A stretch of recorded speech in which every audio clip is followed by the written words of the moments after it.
네, 안녕하세요. 오늘 학생들 강의가 있어가지고 의대생들 교양 과목 강의를 좀 하려고 나왔습니다. 부탁받은 지금 주제가 있으면 그거에 대해서 강의를 하기도 하고 주로 좀 성교육에 대한 강의를 많이 하는 편이긴 합니다. 네.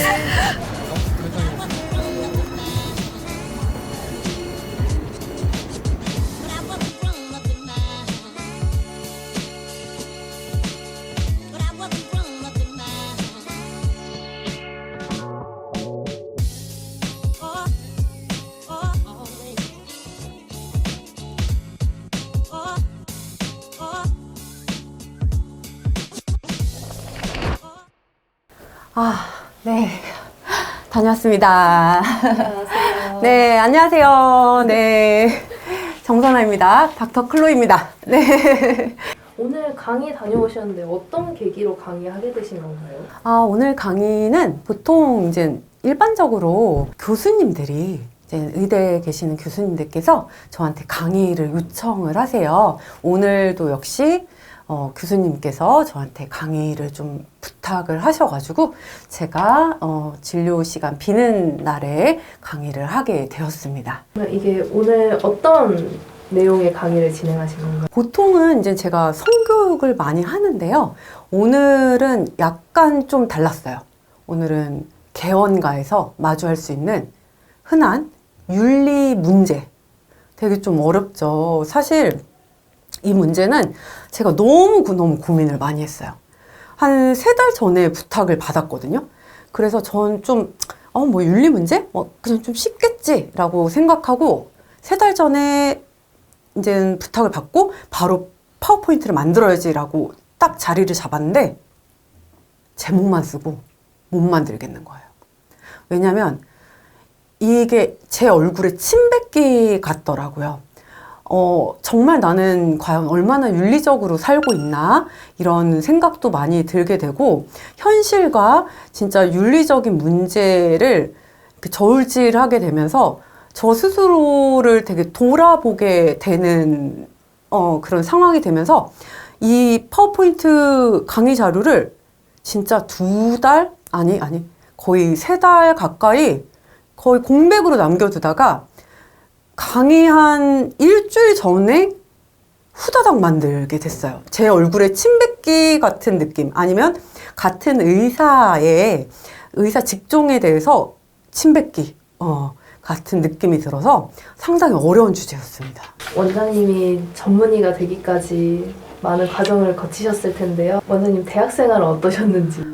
대학 생활은 정말 쉽지 않았어요. 전 돌아가고 싶지 않은 너무 힘들어가지고 공부만 거의 했는데 그렇다고 공부를 엄청 뛰어나게 잘하지는 않았던 것 같아요. 왜냐면 너무너무 잘하는 친구들이 많았어요. 저는 중고등학교 때는 잘하는 아이였죠. 그런데 대학을 갔더니 너무 잘하는 친구들이 많은 거예요. 그래서 진짜 충격을 받았죠. 그동안은 제가 제일 잘났다고 생각을 했다가 대학에 가서 정말 날고 기는 친구들을 만나고 나서 정신적 충격을 받고 약간 공부에 흥미를 잃었다고 해야 될까요? 오히려 공부가 하기 싫어지더라고요. 그래서 되게 방황도 많이 했고 오히려 대학 가서 방황을 좀 많이 했어요. 그러다가 본과 1학년 때는 되게 방황을 해서 중간에 한번 쉬기도 했어요. 네, 쉬고 안 되겠다. 다시 좀 제대로 해야겠다 해서 해부학을 1등을 했습니다. 해부학이 6학점인가 그때 너무 힘들었는데 해부학 1등하고 막 울고 막 그랬었거든요. 그러고 나서 또 해이해져가지고 한참 또 헐렁헐렁하게 지내다가 저는 너무너무 힘들었어요. 그래서 그렇게 공부를 잘하지는 못했다. 나름 열심히 막 아둥바둥 했지만 간신히 이제 묻어서 막 쫓아가는 아이였고 뭔가 제가 주도적으로 좀 공부를 하고 싶었지만 의대 공부라는 게 절대 그렇게 할 수 있는 공부가 아닙니다. 양이 너무 많아가지고 간신히 그 스케줄이 쫓겨가지고 해야 되는 상황이었기 때문에 뭐 재미를 가지고 할 수 있는 공부는 절대 아니었어요. 그래서 너무 힘들었습니다. 저는 그냥 힘들었던 기억밖에는 기억이 안 납니다. 먼저 선생님이랑 원장님 약간 인증 많이 되는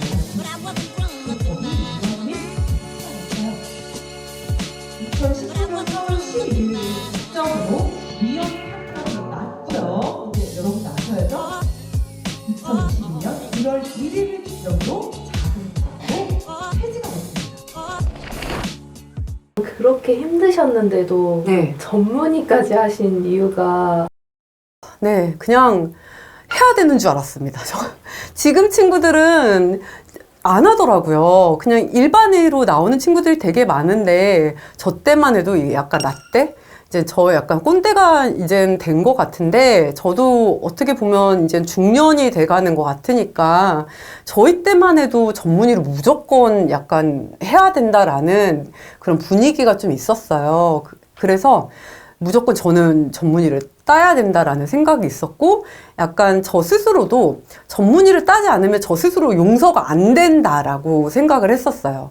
그래서 만약에 제 성격상 전문의를 따지 않았으면 되게 후회를 했을 것 같다라는 생각은 지금도 변함이 없고, 잘 했다라고 생각은 하는데, 모르겠습니다. 요즘 트렌드는 또 완전히 달라져가지고, 약간 저는 그냥 주변의 흐름에 무조건 이렇게 묻어서 따라갔던 것 같아요. 근데 그런 부분에 있어서는 별로 후회는 없습니다. 네. 그러면 이제 전문의까지 하셨으니까 국가고시와 전문의 시험에 네. 대해서 좀 자세하게 알려주시면 좋을 것 같아요. 네, 국가고시는 의사의 자격증, 의사가 되느냐 마느냐를 이제 구분 짓는 그런 시험이고요. 전체 의대 6년을 마치고 보는 시험이에요. 하지만 이거는 무조건 패스를 해야만 의사가 되고 내가 의료 행위를 할 수 있는 그런 시험이라고 볼 수 있는데요. 전문의는 꼭 하지 않아도 되는 시험입니다. 단 전문의를 패스를 하게 되면 각각의 이제 과, 스페셜리스트가 될 수 있는 거죠. 뭐 내과, 외과, 성형외과, 피부과, 뭐 산부인과, 즉 뭔가 전문적인 시술을 할 수 있고 각 과에 대해서 전문 지식을 가질 수 있게 돼서 좀 더 이제는 각 분야의 전문성을 가지고 환자를 볼 수 있게 되니까 그런 부분에서는 유리한 부분이 있죠. 하지만 그냥 의사라고 해서 그 전문과의 진료를 못하는 거는 아닙니다. 즉 일반의라고 해서 제왕절개 수술을 못한다? 이거는 아니에요. 배워서 할 수는 있지만 아무래도 4년간의 트레이닝을 받은 전문의보다는 조금 더 이제 뭔가 전문성이 떨어질 수가 있겠죠? 그런 차이라고 좀 보시면 될 것 같습니다. 닥터 클로이의 영상이 좋았다면 구독, 좋아요, 알림 설정 부탁드립니다.